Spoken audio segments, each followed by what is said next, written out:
আল্লাহ পাক মুসা আলাইহিস সালামকে যখন নবুয়াত দিলেন, প্রথম যে ওহী এলো, প্রথম ওহীটাই ছিল ইন্নানি আনাল্লাহ লা ইলাহা ইল্লা আনা ফা'বুদনি ওয়া আকিমিস সালাতা লিযিকরি।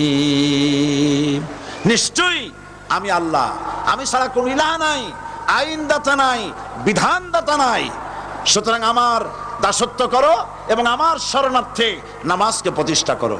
মুসা আলাইহিস সালামকে আল্লাহ পাক ওহী দিয়ে তাকে পাঠালেন। কোথায় পাঠালেন? আল্লাহ পাক বলেন ইযহাব ইলা ফিরআউনা ইন্নাহু তাগা। গোটা কওম নাফরমান, আল্লাহর আইন কেউ মানছে না।